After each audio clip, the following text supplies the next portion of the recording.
वो वापस वही सेम मेंटल ट्रॉमा से नहीं जा सकते, वापस वही उनका मेंटल पीस खराब होता है, again they have to start again. Pune में एक्सीडेंट हो जाता है, संडे के दिन हियरिंग हो जाती है। आतंकवादी की फांसी रोकने के लिए सुप्रीम कोर्ट रात को लग जाती है। यहाँ हम 2 महीने से लाइन में खड़े हैं, 24 लाख बच्चों के भविष्य पे फांसी लग रही है, कोई सुनने वाला नहीं है। 2015 में 44 बच्चों की वजह से पेपर दोबारा करवाया गया था, तो अब क्यों नहीं हो सकता है जब इतना मास लीक हुआ है? सिर्फ इस वजह से कि रिजल्ट आ गया है। जिन्होंने बच्चों ने ऑलरेडी इतना अच्छा स्कोर किया हुआ है, उनके आप फिर से और मार्कशीट उठा लेंगे, उनको तो फिर भी पूरे सर्कल्स मिलेंगे, पूरा उनकी मार्किंग पूरी सही रहेगी, तो उनके में तो कोई मतलब डिफरेंशिएट करने का कोई सहारा ही नहीं रह जाता है। रीनीट इज नॉट अ सॉल्यूशन। इतने सारे बच्चों की मेहनत है जो 2-2 ड्रॉप 3-3 ड्रॉप लेके इस साल नंबर ला रहे हैं, वो वापस वही सेम मेंटल ट्रॉमा से नहीं जा सकते, वापस वही उनका मेंटल पीस खराब होता है, again they have to start again, वापस सब कुछ शुरुआत से। So according to me reNEET is not a solution, we should be against it and हमें एक्सेप्ट करना चाहिए और एनटीए को और अच्छे से अकाउंटेबल होना चाहिए हर चीज़ के लिए। काफ़ी शॉक्ड में हूँ इस चीज़ को लेकर के कि क्या ये देश खाली पैसे वालों और पावर वालों के लिए ही खड़ा होता है।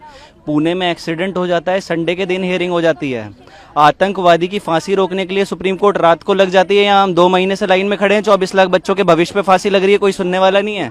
आज 2 महीने बाद जाकर के डेट आ रही है और जिसमें अभी भी कोई ऐसी अभी तक कोई भी मतलब कि सरकार की ओर से कोई वो नहीं मिला है, छूट मिली है कि हमको कुछ ऐसा लग जाए कि हमको कुछ न्याय मिल जाएगा। पर अब आज इस इंतजार में यहाँ पर आए हुए देखते हैं, माननीय न्यायमूर्ति के ऊपर जो है सब उसको भगवान की तरह समझते हैं। हो सकता है कि हमारे साथ कुछ अच्छा हो जाए, न्याय की अपेक्षा करते हैं। कोई भी ऐसा विकल्प लिया जाए जिससे जो भी बच्चे डिजर्विंग कैंडिडेट्स हैं वो सिलेक्ट हो पाए, उन्हें कॉलेज मिल पाए। सिर्फ डिजर्विंग कैंडिडेट्स 660 अबव ही नहीं है, जो बच्चे 620 से 650 नंबर लेकर के आए हैं वो भी डिजर्विंग कैंडिडेट्स की कैटेगरी के अंदर बिल्कुल लाई करते हैं। और अगर ये हम बात करें एनटीए की और गवर्नमेंट की, तो वो लोगों ने तो सिर्फ यही कह करके मामले को खत्म कर दिया है कि आइसोलेटेड सेंटर्स के अंदर ही हुआ है जितना भी स्कैम हुआ है, और उन लोगों के मार्क्स इतने नहीं आए हैं कि वो मतलब उन्हें कॉलेज मिल सके। तो ये चीज हमें कैसे पता चले? मतलब कोई भी चीज की हमें ट्रांसपेरेंसी नहीं है, वो लोग जो कह रहे हैं बस हमें उसी को मान लेना है। ऊपर से अगर गोधरा और पटना के केस लीक हुए हैं तो हम कैसे ये चीज मान ले कि इतने आधुनिक समय में पेपर किसी और के पास नहीं पहुंचा होगा, सिर्फ उन्हीं लोगों तक सीमित रह गया होगा।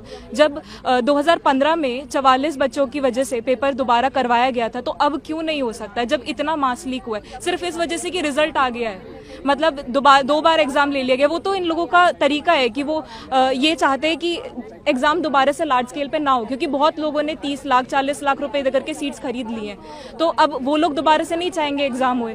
तो हम यही चाहते हैं कि रीनीट दोबारा से, इससे जो भी बच्चा जो भी डिजर्विंग कैंडिडेट है वो सामने आएगा और जितने भी लोग डिजर्व नहीं करते एटलीस्ट उनके बारे में पता चल पाएगा, मेन कल्प्रेट्स इसी से पकड़े जाएंगे। मेरा मिनिस्ट्री ऑफ एजुकेशन से सवाल है, जैसे आप बोल रहे हो कि पेपर लीक लोकलाइज्ड है, अब एकदम से जैसे आप देखो 2021 से 22 में 665 से 720 लाने वाले बच्चे 11% बढ़ते हैं, 22 से 23 में बढ़ते हैं 21%, और इस साल बढ़े हैं 400%। क्यों एकदम से इंटेलिजेंट बच्चे बढ़ गए? सब इंटेलिजेंट हो जाते हैं, और 520 से लेके 620 में सिर्फ 78% बढ़े हैं। तो हम कैसे कह सकते हैं कि पेपर लीक लोकलाइज्ड है? और फिर आप एक वर्ड यूज करते हो एलिजिड। जब सारे प्रूव्स हैं, फॉरेंसिक रिपोर्ट्स हैं, तो आप कैसे कह सकते हो कि अभी तक ये पूरी तरह से प्रूव नहीं हुआ है? पेपर लीक प्रूवन है। और अगर आप देखो, जैसे आप कोई और ऑल्टरनेटिव लेते हो, पार्शियल रीनीट करवाते हो आप, तो वो बच्चे कैसे आएंगे सामने जिनके पास पेपर ऑलरेडी पहुंच गया था? और अगर आप रीवैल्यूएशन करवाते हो जिनके पास ऑलरेडी पेपर था, जिनके सेंटर पे टीचर्स ने ओएमआर भरी है, वो उन बच्चों के तो ऑलरेडी कितनी भी बार पेपर चेक कर लो, उनके तो उतने ही मार्क्स आने वाले हैं ना।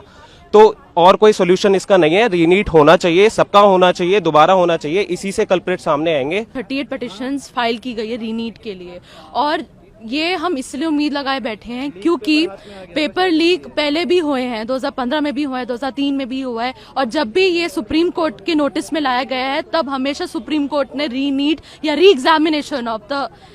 एग्जामिनेशन हमेशा उसको सपोर्ट किया है, हमेशा उसके लिए जजमेंट दिया है। और जो नो रीनीट वाले कहते हैं कि भाई हमने मेहनत नहीं की, ये नहीं किया, तो मेहनत सब ने की है। या जितने भी बच्चे आपको दिख रहे हैं, जितने भी बच्चे आपसे न्यूज बोल रहे हैं, उन्होंने सबने मेहनत की। 630 वाला 620 वाला उन सब ने मेहनत करी है, फिर भी उनको कॉलेज नहीं मिलता है इस रैंक इन्फ्लेशन के चलते। और ये जो बोलते हैं रिवैल्यूएशन, तो उन जिन्होंने बच्चों ने ऑलरेडी इतना अच्छा स्कोर किया हुआ है, उनके आप फिर से और मार्कशीट उठा लेंगे, उनको तो फिर भी पूरे सर्कल्स मिलेंगे, पूरा उनकी मार्किंग पूरी सही रहेगी तो उनके में तो कोई मतलब डिफरेंशिएट करने का कोई सार ही नहीं रह जाता है।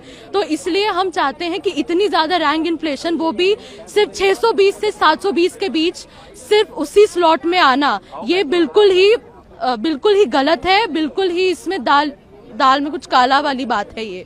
इसलिए हम चाहते हैं कि रीनीट हो। मेरी बच्ची ने 642 स्कोर किया है और आज वो इस कंडीशन में है कि उसको एक भी रिस्पेक्टेबल गवर्नमेंट कॉलेज में सीट अच्छी नहीं मिल रही। इसका कारण सिर्फ और सिर्फ जो बीच में धांधलेबाजी करके आए हुए बच्चे हैं। जहां बच्चे का रैंक हम एक्सपेक्ट करते 9 से 10 हजार के बीच में, आज उन बच्चों का रैंक 4 गुना बढ़ जाता है। तो क्या ये रातों रात ऐसे ही बढ़ गया? क्या इतने सारे बच्चे बीच में आ गए? तो जब भी इस सिचुएशन में ऐसा हुआ है, सिर्फ आखिरी उम्मीद हमारी सुप्रीम कोर्ट पर ही जाती है और आज भी हम इसी उम्मीद से आए हैं कि सुप्रीम कोर्ट सारे मामले को बिल्कुल बारीकी से देखते हुए इस पेपर को कैंसिल करेगी और बच्चों को दोबारा चांस देगी, ताकि जो बच्चे बीच में गड़बड़ करके आए हैं वो सारे अलग हो जाएं और जो डिजर्विंग कैंडिडेट्स हैं उनको अपनी सीट मिले।